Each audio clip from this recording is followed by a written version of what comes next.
Greetings from Castle Goring, from Nikki, Aurora, and from me. Well, I hope that you are going to find today interesting, because I am going to be interweaving quite a bit about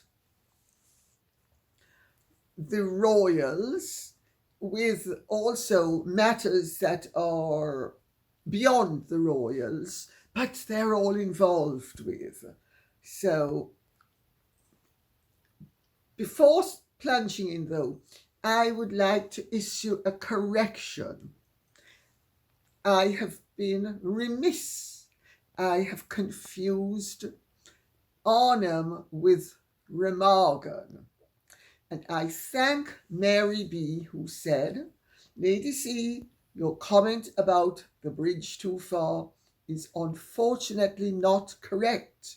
It certainly isn't. Slip of the tongue. The bridge too far was the name given to the battle for the bridge in Arnhem in the Netherlands. The bridge at Remagen, which is in Germany, was the site of another terrible battle. Thank you so much for that. Thank you for picking me up on my slip of the tongue. It is much appreciated. Now, we will plunge in with what Marcia says.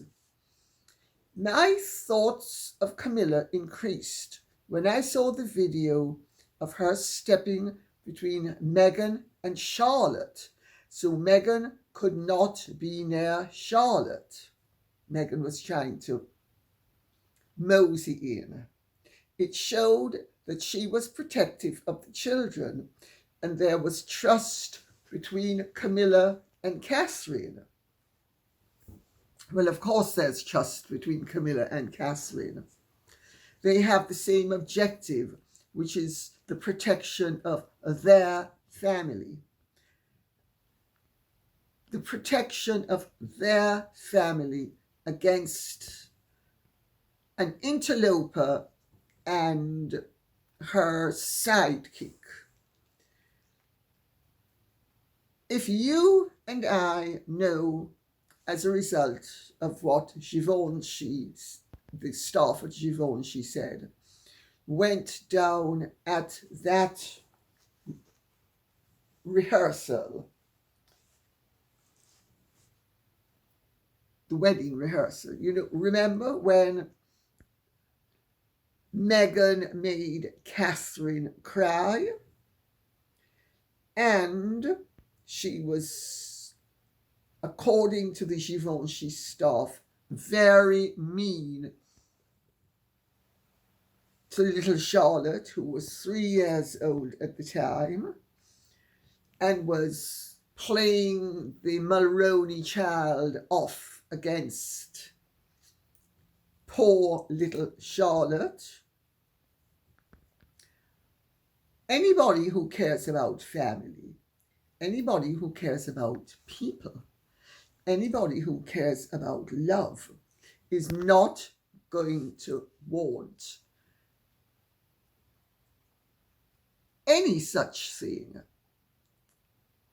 to take place. It's just not going to be possible.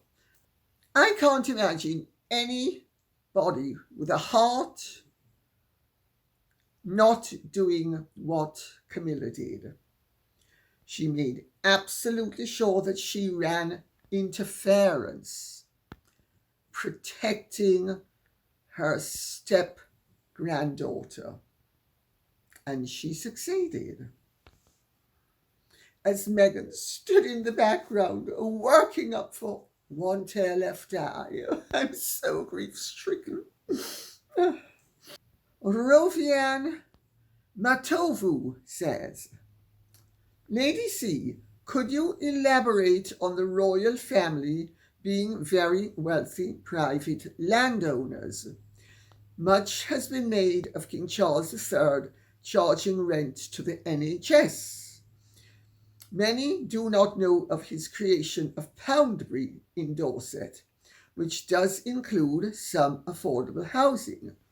This comes on the back of Prince William's highly praised documentary on homelessness. I hope he does build social housing on his huge Duchy of Cornwall estate. What do you think is King Charles's motivation to squeeze his brother Prince Andrew out of Royal Lodge? Surely the York family between them could afford its upkeep. I'm actually going to read out the next question, which more or less dovetails with this one, and then answer them en bloc. Pammy says, "Hello, Lady C. It's a wonderful blend as they're very informative as always." I was asking about the blend of my previous video. "You are so right about the Labour government planning to destroy the social structure of the country and break up estates. It's good that the small farmers are fighting back. Hopefully, your next video will discuss these current issues. 1. Channel 4 smear campaign against the King and Prince of Wales with regard to their secret money being received from their Duchy of Lancaster and Duchy of Cornwall. Who is doing this? Is this a distraction from Labour's disastrous budget?" Good point. "Will this force changes on the duchies?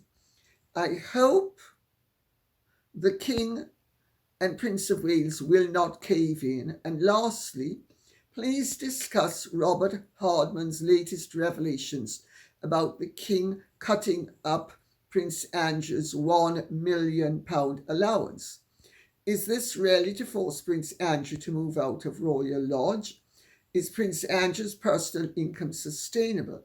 As always, your videos are very informative and entertaining. Thank you." Well, let me take this from the top. Yes, you need to remember one or two things. Channel 4 is very left of centre. We have a left of centre government. Rupert Murdoch and the Sunday Times have for decades been having a go at the royal family at every turn that they can come up with. They used Andrew Morton's book to drive a coach and horses through the reputation of the then Prince of Wales. There's nothing new here. Every few months, the Sunday Times launches some investigation. I will ask one question before saying anything else. Does Rupert Murdoch run his businesses on a commercial basis? You bet your sweet life he does. Does he therefore expect, and does Channel 4 expect, that the Duchy of Cornwall and the Duchy of Lancaster should be run on an unprofessional and an uncommercial basis? Because that is what they are suggesting. That's the first thing. The second thing is the NHS costs the equivalent of what the taxpayers of this country pay in income tax. It is unsustainable. There is tremendous waste. The whole thing is a farce and a joke, except it's not funny. A friend of mine who was roped in to help with it said it's impossible because it's a political hot potato and no government is going to want to really effectively start over, which they need to do. There is tremendous waste in the National Health Service.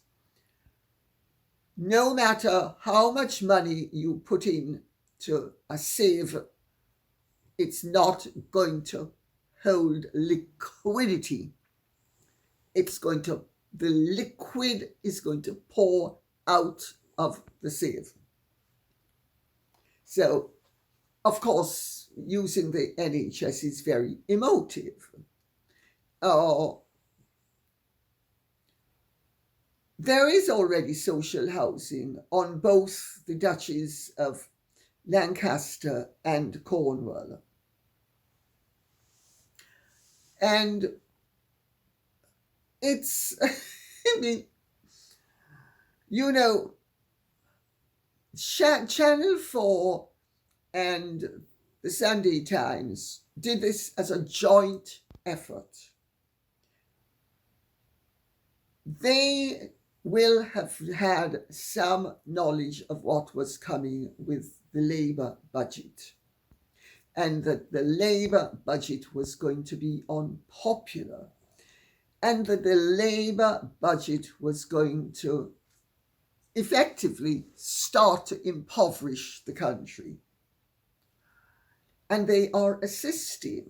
Now, why would Rupert Murdoch and the Murdoch family, which is so financially capable, be prepared to criticize organizations that are being run on a viable commercial basis? You see? Politics, agenda. They're saying that the king should be refunding the cash-strapped NHS. I mean, why would he do that? First of all, it's not his money personally. It's the Duchy of Lancaster with him as monarch's money. Is Rupert Murdoch refunding people's money when they get in trouble? Is Channel 4? Is Channel 4 giving free ads to people who can't really afford the ads because they've got bleeding hearts? You can bet your sweet bottom dollar they're not.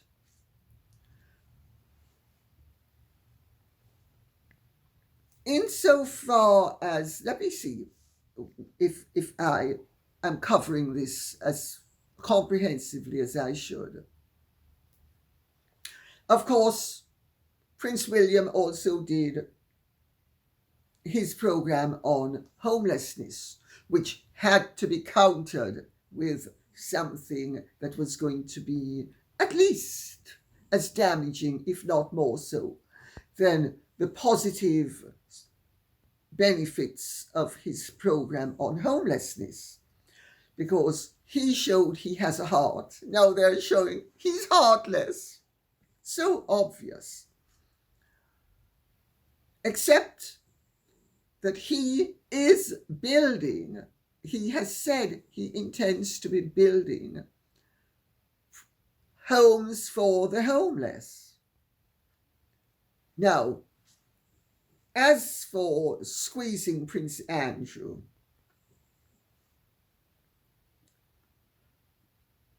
nobody, unless you're Jeff Bezos, has enough money. So let's face facts.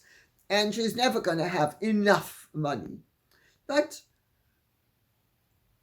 he certainly has enough to maintain Royal Lodge. I know what I'm speaking about. Castle Goring is bigger than Royal Lodge. I know how much it costs me to maintain this place. The figures that are bandied about in the newspapers are utter rubbish. Ignoramuses making a point that is absolutely pointless because they have no real knowledge of what they're speaking about. And I know that there are an awful lot of people who, including some supposedly respected royal correspondents, who dance around the issue of Prince Andrew and the King. Well, the king needs to be very careful, because people are starting to say that one of the reasons why he is going hell for leather with Prince Andrew is that he is jealous of Prince Andrew, because Prince Andrew was his mother's favourite child. And his father's favourite children were Prince Edward and Princess Anne.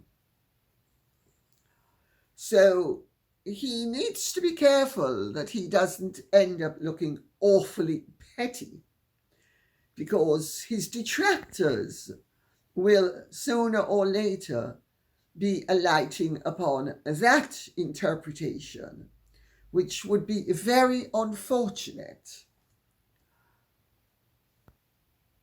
Prince Andrew has a 75-year lease, and it is absolute nonsense for any royal correspondent to suggest that a royal lodge was the monarch's house and therefore it should return to possession by a monarch. Royal lodge was the Duke and Duchess of York's house when King George V and then King Edward VIII were on the throne.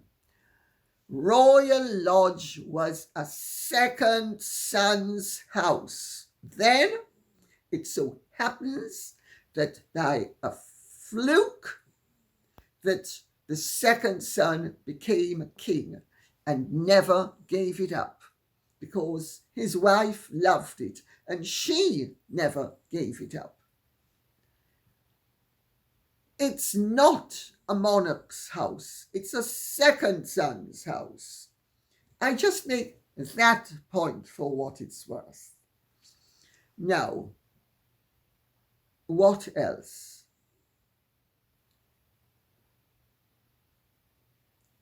It is in part a distraction from the Labour's disastrous budget, but it's also a counterbalance, as I said a bit earlier, to William's very well-received programme on homelessness. Much of the mainstream media in this country are anti-monarchist. Even those who aren't are sometimes so covetous that they would prefer to see the monarchy brought to an end rather than deal with their innate enviousness.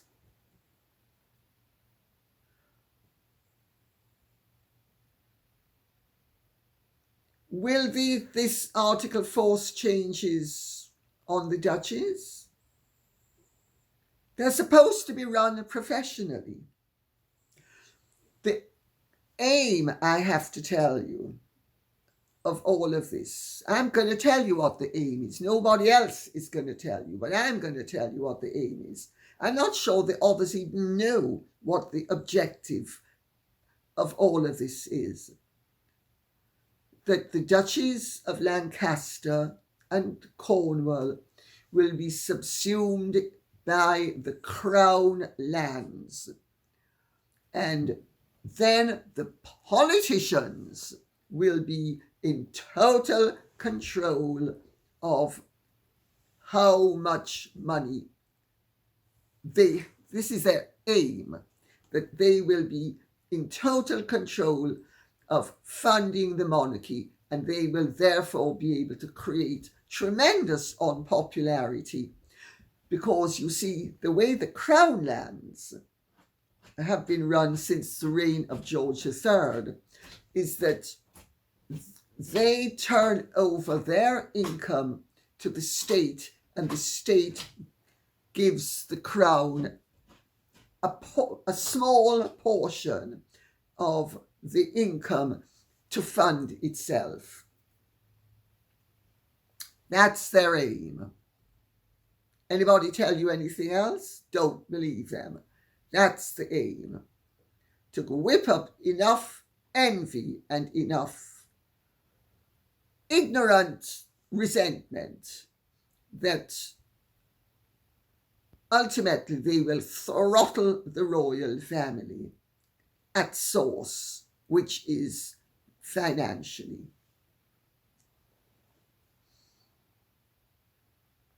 Hopefully, this is not going to bring about changes to the Duchies of Lancaster and Cornwall. They're supposed to be run on professional lines. They're not charities. Charities, even, are nowadays run on professional lines. When I did charity work, I and everybody else that I knew did it for nothing. What I did, people now get paid £250,000 for doing upwards of £250,000 per annum. Do you see how all this concern for professionalism and making sure that everybody is accountable ends up being about power and control, and ultimately starving the monarchy of the means for it to perform its duties? Insofar as Robert Hardman's update on his book is concerned, it is an update on the book that he already published, unless I'm very mistaken. And he has some very good sources. He is a very well-respected journalist, capable. He does make some interesting points, some of which I think I made in my book. Sorry, but I did. And one of the points he makes, which is interesting, is not really to do with Andrew, because the subject of Andrew and Charles is basically nonsensical. If Andrew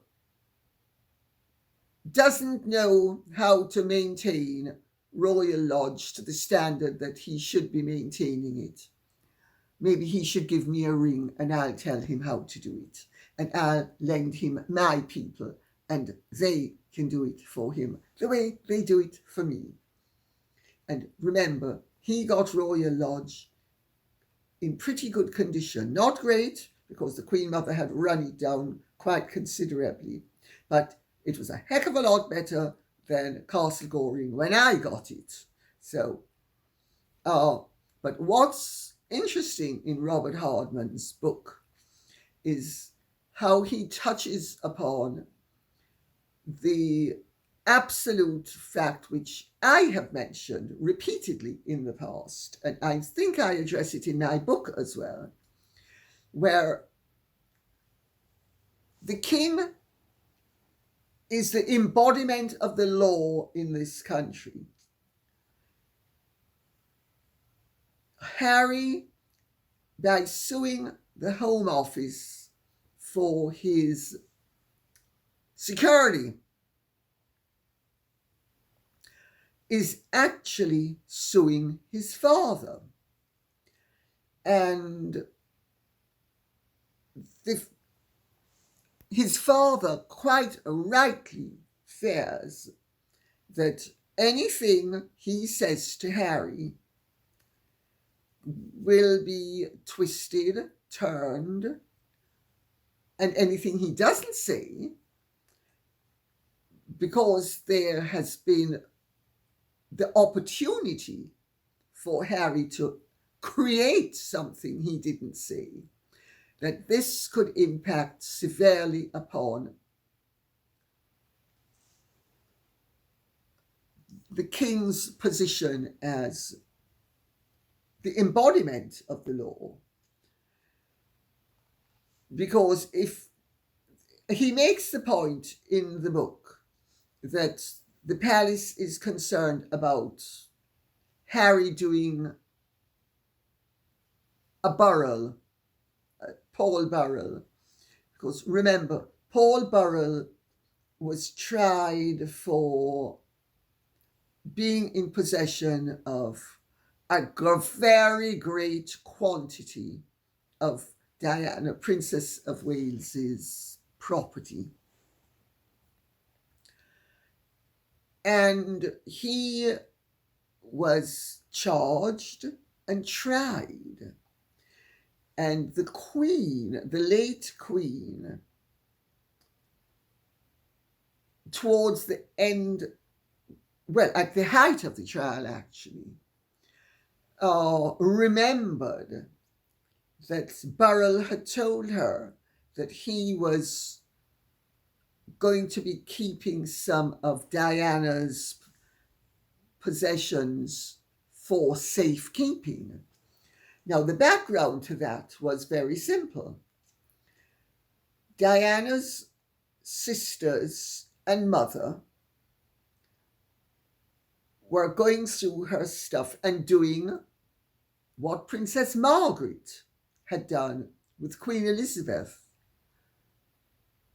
Was it Queen Elizabeth's stuff? Yes, she burnt a whole load of her letters while Queen Elizabeth, the Queen Mother, was still alive. And Paul Burrell said that he was safekeeping a lot of this stuff. Well, he was keeping an awful lot of other stuff as well, which presumably he was worried that they would dispense with, notwithstanding the fact that they had a legal right to, and he had no status, so to speak. But there was also the fear that if Paul Burrell got into a witness box, he could say anything. And Burrell was aware of the fact that Diana, as was I should say, that Diana had used, I think his name was George Smith, who was a mentally ill former employee. She had used George Smith's really rather bizarre claims as a leverage in her divorce to get $17 million out of the then Prince Charles. Pounds, not dollars, pounds, sorry. Because she effectively said, if you don't give me what I want, I'm going to introduce what George Smith is going around saying, which were the ravings of somebody who was rather mentally ill.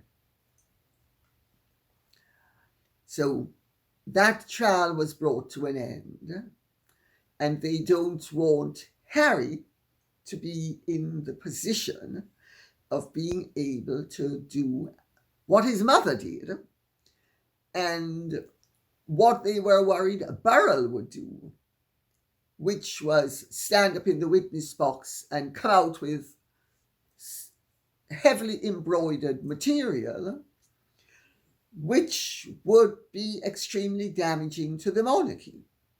So Charles dares not speak to Harry without witnesses being present, because Harry can simply spin around and say to a judge, well, my father gave me assurances that such and such. Well, his father has given no such assurances. So to that extent, the book,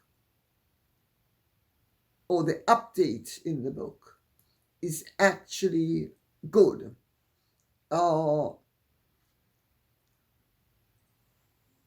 There's something else in the book that I thought was rather interesting as well, which was a point I made in my book as well, which was that Sir Clive Alderton expressed the view that it was a pity that Harry and Meghan botched things the way they did, because this was an opportunity for them to lay down precedents that could be used as a roadmap for younger sons and daughters who did not want to fulfill royal duties.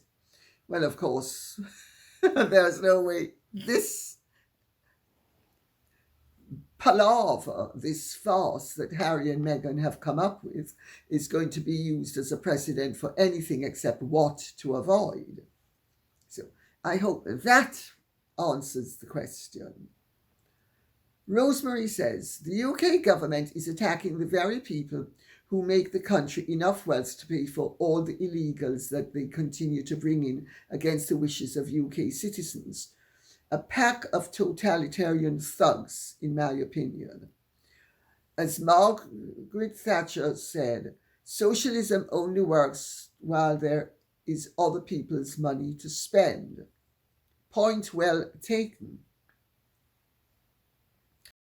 Of course, by letting in a whole load of illegals, whom the government then provides with all sorts of worldly goods and advantages, they hope they will become lifelong supporters of the government. Well, let's see how that works, because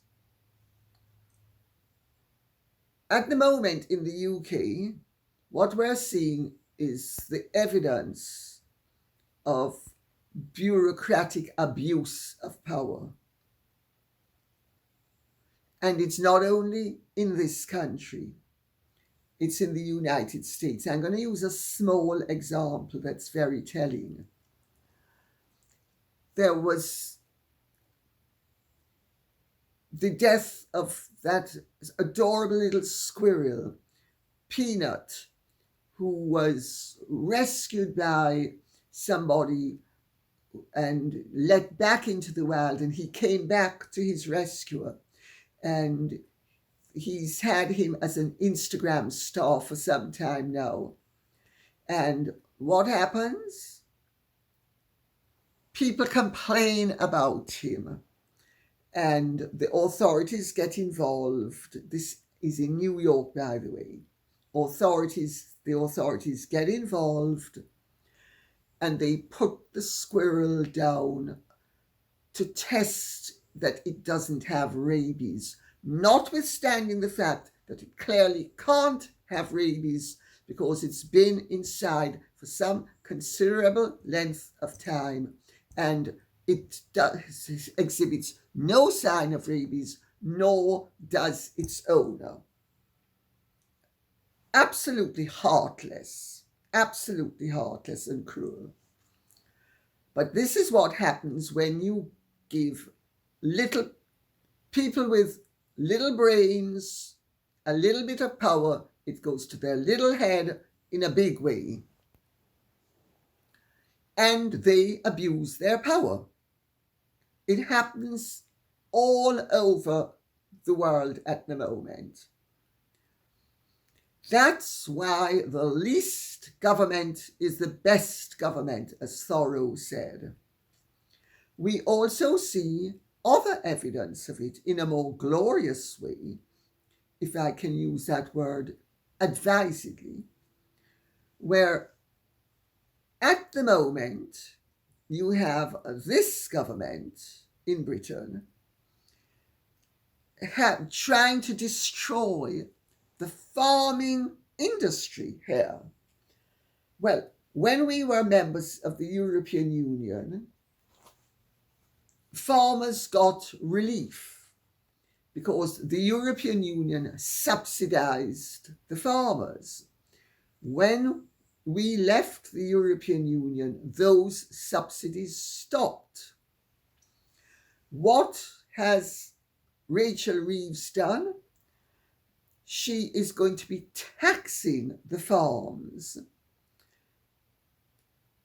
with death duties to break them up.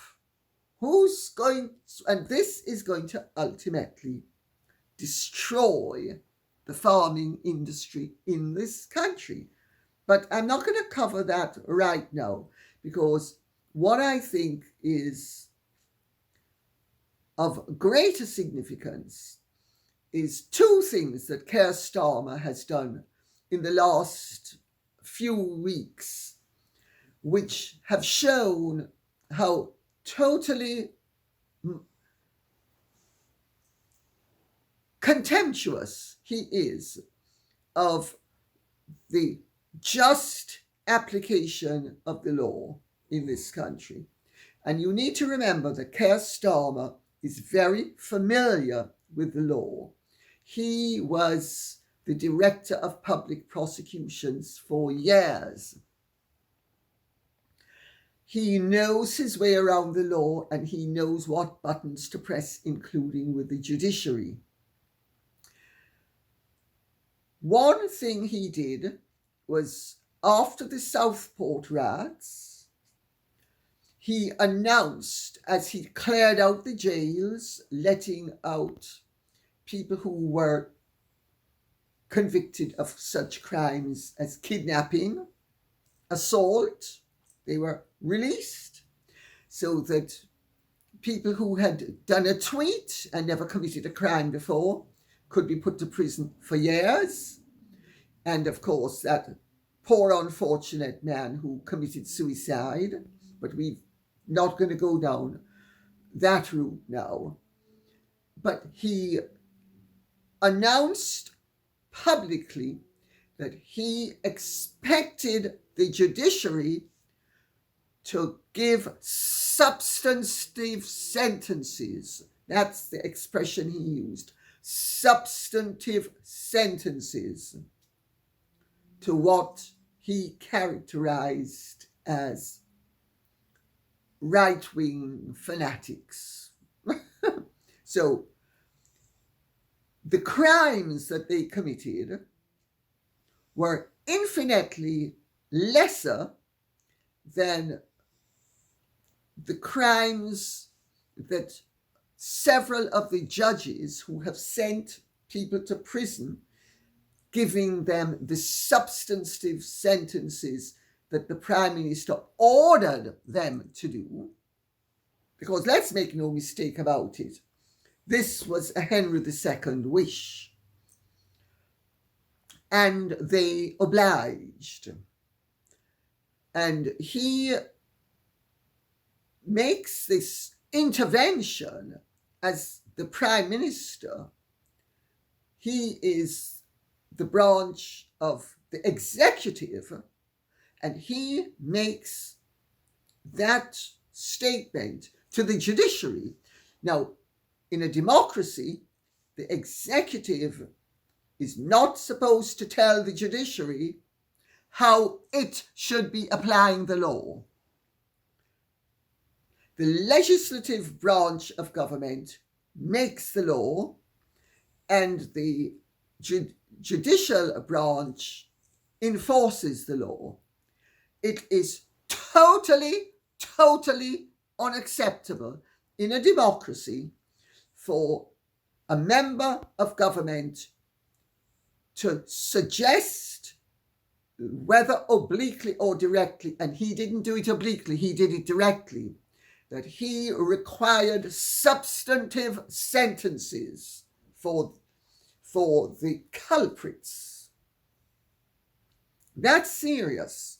And then to show that he is totally against even-handedness and the even-handed application of the law in this country at the moment,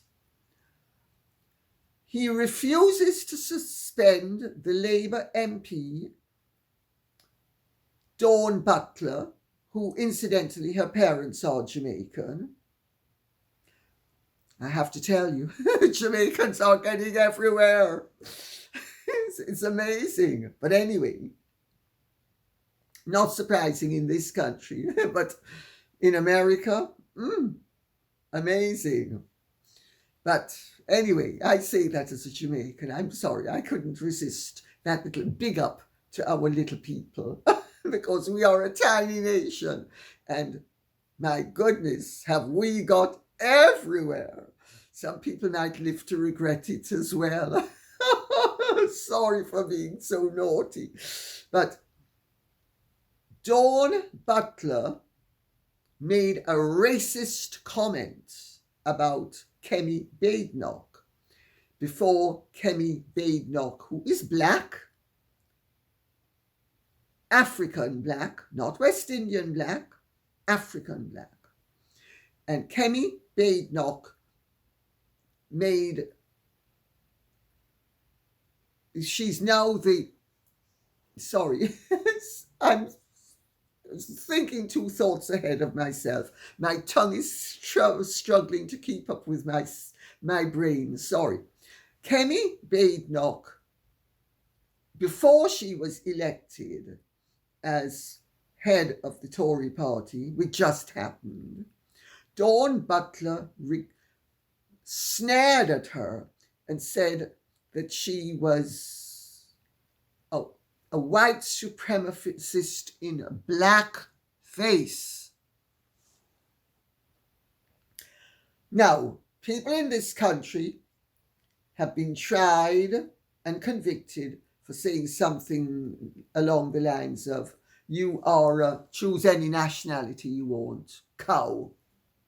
That's racist. But to accuse the leader, the now leader, but at the time the possible leader of the opposition party, of being a coconut, is the other way that it's sometimes described, is perfectly okay as long as it's a supporter of the Labour Party. But there's also another reason which people don't know why Keir Starmer would hesitate to deprive Dawn Butler of the whip. Because Dawn Butler is an ally of Jeremy Corbyn. And Keir Starmer is terrified that he is going to be toppled by the left wing of his already left wing. So it will be a very hard left government if he's toppled. And I've warned about this before. And that when people say they want to be rid of Keir Starmer, I say, be careful that you're not swapping a black dog for a monkey, as the Jamaicans would put it. But so that's also why he, in this instance, might feel motivated to not apply the law properly. But it's really interesting because it's obvious now that Labour MPs can make racist comments against other politicians and no consequences, and people can commit serious crimes and they're released from prison early, so that people who have done an offensive tweet can be put in prison for years. Charming. Helen Bain says, surely if workers are paid a better wage, bearing in mind they have suffered austerity for over 10 years, then a massive rise in the cost of living, they will pay it back into the economy. They won't be putting it into offshore accounts. Well, I don't know anybody who puts things into offshore accounts because you may not know it, Helen Bain. But the fact of the matter is that it's not possible to have offshore accounts anymore that do not report to the government what you have in them. I just make that point for what it's worth. if the workers are paid a better wage, bearing in mind that there has been austerity for over 10 years, if there's been austerity for over 10 years, it's not only the workers who have had to face onerous times, it's also, with very few exceptions, their employers. I speak from experience on this matter. I have had to tighten my belt in a way that I should not have had to tighten. So,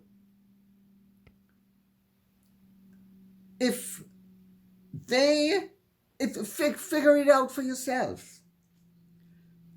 If an employer is making, say, a 20% profit and has to pay and pays X, Y, Z, A, B, and C, and has to not only live on that 20% profit, and being very generous, it most likely is 5% profit, and sometimes no profit at all. Sometimes no profit at all.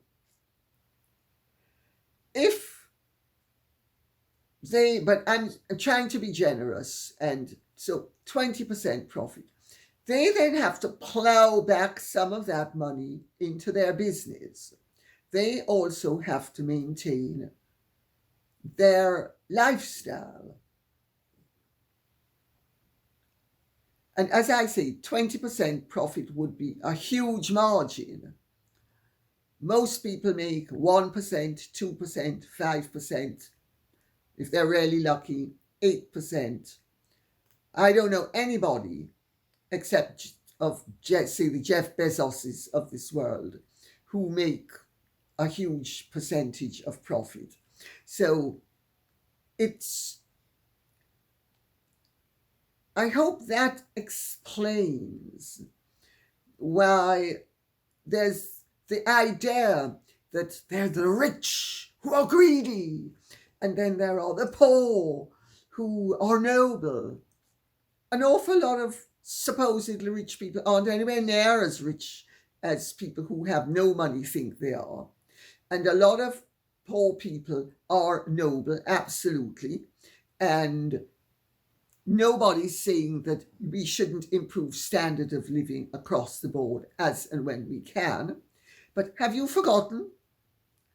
For 2 years, nobody made any money except a few shysters gratis, the government here and in the United States. They made money. Everybody else lost money. We lost a considerable amount of money. Everybody lost money. So I think you need to be maybe a little bit more aware of the fact that if there's austerity, there's less in the pot to go around. And I sometimes work until 2 o'clock in the morning. I don't see anybody except one or two of my friends who have a lot of responsibility working till 2 o'clock in the morning. I certainly don't see anybody I would be paying to working until 2 o'clock in the morning. If I tried to get in touch with them at 8 o'clock at night, by and large, it would be, you're taking advantage. But so that I can keep everybody afloat, I work till 2 o'clock in the morning. Happily, I have to say, happily. But it doesn't alter the fact that those who are sometimes so privileged aren't quite as lucky as you think, and certainly not as rich as you think. Dorothy says, I was reading letters that were translated from German to English. The letters were correspondence between Friedrich Engels and Karl Marx, circa 1863 during the American Civil War. One particular letter from Engels to Marx stated that he had lost money in cotton futures. I did some more research and discovered that Engels' father owned the Victoria Thread Company in England. Thread was made from cotton, and the cotton was picked by southern slaves. Ever since Marx's father died, Marx was financially supported by Engels, so he was living on money made by slave labour. Quite the contradiction from his statement, "Workers of the world unite, you have nothing to lose but your chains." Well, that of course was a variation on Jean-Jacques Rousseau, whose portrait actually is behind here, the great philosopher, who Louis XVI said, he is dangerous, his philosophy is going to help to create huge problems. And it did, because Rousseau said, "Man is born free, and everywhere he is in chains." Well, Jean-Jacques Rousseau abandoned his children, refused to pay for them, refused to have anything to do with them, but was covered in glory for his thinking. Karl Marx, a discarded philosophy that some idiots still think should be applied. Hypocrisy of the highest order. Not only a contradiction, hypocrisy. Having said that, Marx was right in one respect. Workers did need to unite at a time that the world moved from an agrarian society to an industrial society. We needed the workers to unite and form power blocks that meant that they could not be taken advantage of by the robber barons and unconscionable employers. A century ago, unions were absolutely essential for the development of society in a more equitable way and a more just way. Unfortunately, towards the end of the century, unions became the absolute antithesis of what they were created for, which was the furtherance of the interests of working people. Again, I go back to the previous question. You know, if I'm working till 2:00 in the morning, I want a reward. It's as simple as that. And if I'm not going to get some form of reward, and fortunately for me, a lot of my reward is not financial, so and also I set things up in such a way that I get less. For instance, I don't have weddings I charge barn prices for weddings at this castle, notwithstanding the fact that it is a castle. So I am giving, say, 22 karat gold for brass prices.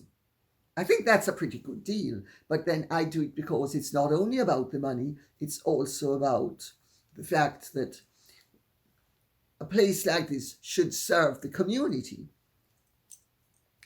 Well, not everybody thinks like me, but the fact of the matter is nowadays, except for a few billionaires, most employers are extremely fair, and they should be, and if they aren't, yes, there should be consequences.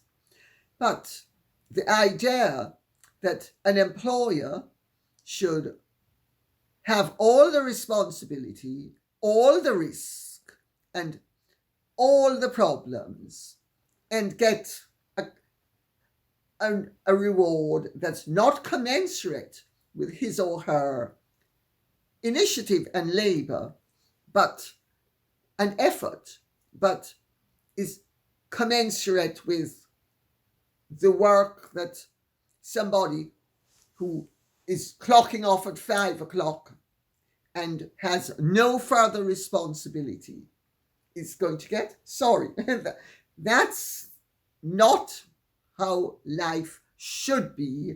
And whenever they try to make it like that, everybody ends up impoverished and worse off. But yes, Karl Marx was not only a leech, he was also an idiot, really, because what he was aiming for was unrealizable. And I tell you, the Russians hate him because they, to an extent, blame him for the decades of suffering that they endured under the communist yoke. Usually by leaders who were not Russian, because Stalin wasn't Russian, Khrushchev wasn't Russian, Khrushchev was Ukrainian. I just make those points for what they're worth. CMP Vegan says, I confess I don't understand why the UK still has aristocracy. Privileges coming from birth and perpetuated on the structure of the state are a huge social injustice. I'm sorry. I've never heard such rubbish in my life, with due respect.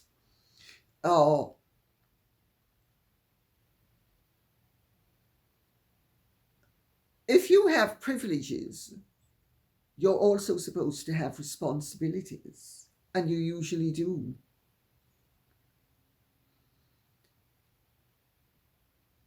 Are you suggesting seriously that it is unnatural for people to work and hand on to their progeny? Because that's why most people work beyond fulfilling their needs. That's why people who create something bigger in a society than themselves, it's not usually for themselves alone. It may be for the common good, but it's also to hand on to the future generation. It is sick to think that somebody should not care about their future and the future of their children and their descendants. There's nothing wrong with, in my opinion, with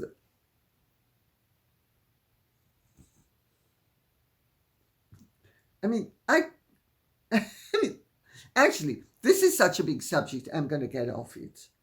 And we're going to end with not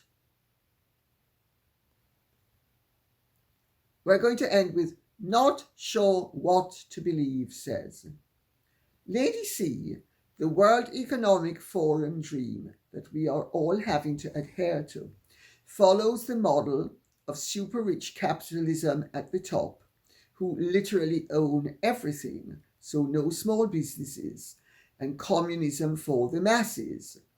I feel that maybe China, a World Economic Forum member, is actually following the same system. Well spotted.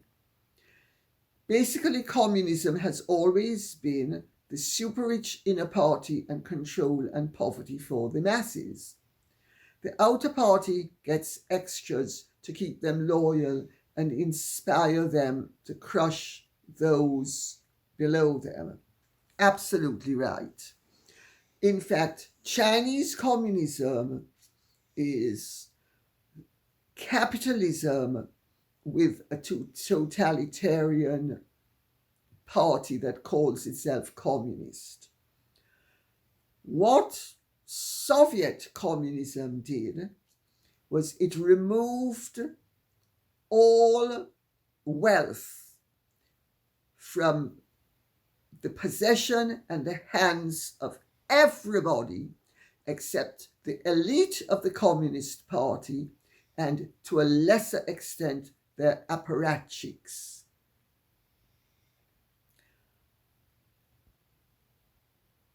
It is a form of communism to think that the elite should be, but it doesn't need to be called communism, but it is a form of communism to think that the elite should be entitled to overweening privileges and nobody else should be entitled to anything except basic subsistence living. That is communism. And I think Klaus Schwab said, "You will own nothing and you will be happy." That's an order. Mein Führer, that is an order. You will be happy. Of course, let's not forget his father was a Nazi. That's right. His father was a Nazi. But even the Nazis didn't eliminate the sources and the opportunities for wealth throughout society. Only the communists did it. China and the increasingly totalitarian structure in the West have a lot in common, because the Chinese have basically elevated their working class into a bourgeois level of existence, which is good. We in the West have done it as well. More people are better off than they have ever been in the history of humanity, and that's good. But does it need to come with the surrender of our civil liberties? Does it need to come with the destruction of our freedom of choice, of thought, of movement, of expression? No, it doesn't, and it shouldn't, because we have reached this pass with freedom, with the exercise of freedom. So once we give up our freedoms, we are on the decline. We at this point are better off because we still have a degree of freedom. It's being throttled from the top, as Keir Starmer has shown only too eloquently recently. Judges, you give me substantive sentences to those people who are the wrong political party and they have wrong political views. And he does. The judge does. The judge who found poor Lucy Connolly guilty and sentenced her to prison for 31 months. He did. The judge who sentenced that poor 64-year-old man who finalized himself in prison. He did. We need to wake up and we need to understand that freedom has a price, and a part of the price is a degree of turbulence and a degree of conflict that is desirable. You should not agree with everybody, and everybody should not agree with you. Uniformity of thought and uniformity of action is one of the great giveaways to the fact that freedom no longer exists. Well, I'm afraid I've run out of time before I've covered every bit of the ground I wanted to cover. So I'm sorry about that. A bit of Harry and Meghan stuff from a resident of Montecito who is basically shining a light on their success, but that we'll have to say for another time. Thank you so much for listening. I hope this has been of some interest to you. If it has, please keep the questions and comments coming in so I will know what you would like us to be speaking about. Thank you so much. Godspeed and goodbye. And if you have truly enjoyed this, would you care to like, share, subscribe, press the notification bell, and take good care. Bye-bye.